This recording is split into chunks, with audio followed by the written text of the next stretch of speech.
بسم اللہ الرحمن الرحیم۔ شروع اللہ کے نام سے جو بڑا مہربان نہایت رحم کرنے والا۔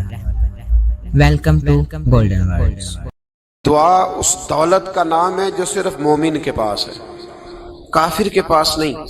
نبی پاک علیہ السلام نے فرمایا الدعاء صلاح المومن، دعا مومن کا ہتھیار ہے، کافر کے پاس یہ ہتھیار نہیں ہے۔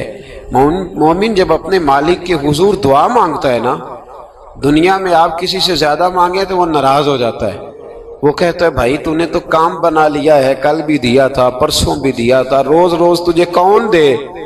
میرے نبی پاک علیہ السلام نے فرمایا جو اپنے رب سے زیادہ مانگتا ہے رب اس سے زیادہ راضی ہوتا ہے، زیادہ راضی ہوتا ہے۔ اب دعا مخصوص اوقات نہیں دعا کے، فرمایا اذا دعان، جب بھی دعا مانگو گے تمہارا رب تمہاری دعا کو، جب بھی دعا تو دعا کرتے رہنا چاہیے، ہر وقت دعا میں بندہ شامل رہے، اللہ کے ذکر میں شامل۔ یہ جو قرآن مجید نے کہا نا یا ایھا الذین آمنوا اذکروا اللہ ذکرا کثیرا، اے ایمان والو اپنے رب کا ذکر کثرت سے کرو، وسبحوہ بکرۃ واصیلا، اور صبح و شام اسی کی پاکی بیان کرو۔ تو اس سے مراد یہ نہیں ہے کہ تسبیح لے کے سارا دن مسجد میں بیٹھے رہو اور کام کوئی نہ کرو، بلکہ اس کا مطلب یہ ہے کہ روٹی شروع کرو تو اللہ کے نام سے، اختتام کرو تو اللہ کے نام، سو جاؤ تو رب کا نام لے کے، سویرے اٹھو تو اللہ کا نام لے کے، جب تمہیں کوئی چیز اچھی لگے تو ماشاءاللہ کہو، جب کوئی مصیبت آئے تو کہو انا للہ و انا الیہ راجعون۔ تو سارا دن اللہ کا ذکر جاری رہے۔ نبی پاک صلی اللہ علیہ وسلم نے مسلمان کو ایک دوسرے سے ملنے کا طریقہ بتایا۔ مصیبت آئے تو کیا کہنا ہے؟ صرف فوت کی پہ نہیں کہنا، اس کی وضاحت کر دو۔ کوئی بھی الذین اذا اصابتہم مصیبہ، جب بھی کوئی مصیبت آئے، اللہ کے بندے کہتے ہیں ہم اللہ کی طرف سے آئے ہیں اور اللہ کی طرف ہی ہم نے لوٹ جانا۔ تو میرے عزیز ہر وقت اللہ کا ذکر جاری رہے گا، ہر وقت زبان پہ رب کریم کا۔ دیکھیں نا نبی پاک علیہ السلام نے ہمیں ملاقات کا طریقہ بتایا۔ ایک صحابی آئے تو انہوں نے آ کے کہا السلام علیکم، نبی پاک علیہ السلام نے فرمایا رب تعالیٰ نے اسے 10 نیکیاں عطا فرمائی ہیں۔ دوسرے آئے تو انہوں نے کہا السلام علیکم ورحمۃ اللہ، تو محبوب فرمانے لگے، امام بہقی نے اس کو لکھا ہے، محبوب فرمانے لگے رب کریم نے اسے 20 نیکیاں عطا فرمائی۔ ایک اور آئے، عرض کیا السلام علیکم ورحمۃ اللہ وبرکاتہ، محبوب فرمانے لگے اللہ نے اسے 30 نیکیاں عطا فرمائی۔ اچھا اس کا مطلب کیا ہے؟ السلام علیکم، تم پر سلامتی ہو، سادہ ترجمہ یہ ہے کہ تم سلامت رہو، تم سلامت رہو، ورحمۃ اللہ وبرکاتہ، تم پر اللہ کی رحمت بھی ہو اور اس کی برکتیں بھی۔ وہ کیا کہتا ہے؟ وہ کہتا ہے وعلیکم السلام، تم پر بھی سلامتی ہو، ورحمۃ اللہ وبرکاتہ، اللہ کی رحمت ہو اور اس کی۔ یہ جو مسنون دعائیں ہیں نا جو حضور نے ہمیں دعائیں سکھائی ہر موقع پہ، ان کا کمال دیکھیے۔ اب ایک مسلمان نے آتے کہا السلام علیکم، اس کا مطلب کیا ہے؟ تم پر۔ اب وہ جھگڑا کرے گا، اسے مارے گا، اس کا مال چھینے گا؟ اس نے تو آتے ہی کہا تم پر سلامتی ہو۔ تو جو سلامتی کی دعا دینے والے ہیں وہ جیب تھوڑی کاٹیں گے، وہ غبن تھوڑی کریں گے، ڈاکہ تھوڑا ڈالیں گے۔ اسلام نے لفظ ہی وہ سکھایا ہے کہ فرمایا جب تم نے ملنا ہے تو تم نے دعائیں کرنی ہیں ایک دوسرے کے لیے۔ اب ہمارے ہاں نئے نئے لفظ آ گئے، ٹیلی فون اٹھایا تو کہا ہیلو، اس کا کیا ترجمہ ہے؟ کون ہے؟ اس کا کیا ترجمہ ہے؟ جی جناب، اس کا کیا مطلب؟ ہم نے دیکھا بڑے بڑے سمجھدار لوگ السلام علیکم کی بجائے کہتے ہیں کیا حال ہے؟ بھائی کیا عجیب بات ہے، بھائی کیا حال ہے کا کیا مطلب ہوا؟ وہ بعد میں کرنے کی بات ہے۔ اور کچھ تھوڑا سا جو ادیب ہیں، جو بیچارے حروف کے پیچ و تاب میں رہتے ہیں، وہ کہتے ہیں آداب عرض ہے۔ وہ کیا ہوتا ہے جی؟ اسلام نے دعا سکھائی ہے السلام علیکم، یہ کتنی خوبصورت دعا ہے۔ جب آپ گھر کے اندر داخل ہوئے تو آپ نے دعا دی السلام علیکم، یہ دعا دی آپ۔ ایک صحابی حاضر خدمت ہوئے، عرض کی یا رسول اللہ صلی اللہ علیہ وسلم میرے گھر میں غربت رہتی ہے، کیا کروں؟ نبی پاک علیہ السلام نے فرمایا جب بھی گھر جایا کرنا گھر والوں سے سلام لیا کر، گھر والوں سے کیا کہا کر؟ السلام علیکم، جب بھی گھر جائے یعنی گھر آیا، اب گھر والوں نے بتایا کہ ماچس کی ڈبیا تو لے آؤ. اب یہ دکان کونے پہ تھی گھر والے پہ، وہاں سے ماچس کی ڈبیا لے کے واپس گیا تو کہنے لگا السلام علیکم. پھر گھر والوں نے کہا ہو بتانا یاد ہی نہیں رہا، چینی بھی ختم ہو گئی ہے. تو یہ پھر گیا چینی لینے، لوٹ کے آیا تو کیا کہا؟ جب اللہ چاہتا ہے تو کہے، جب اللہ کے رسول چاہتے ہیں تو کہے. اس کا ترجمہ یہ ہے کہ تو کہہ، تو سلام لے.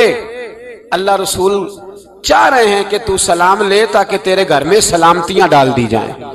تو فرمایا سلام لینی ہے تو نے، اور ساتھ تو نے اس طرح کرنا ہے کہ 3 دفعہ سورۃ اخلاص کو پڑھنا ہے. امام قرطبی نے اس کو لکھا ہے. اس نے کہا حضور غربت بڑی ہے.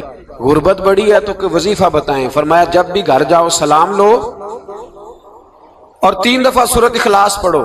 وہ صحابی کہتے ہیں میں پکا ہو گیا.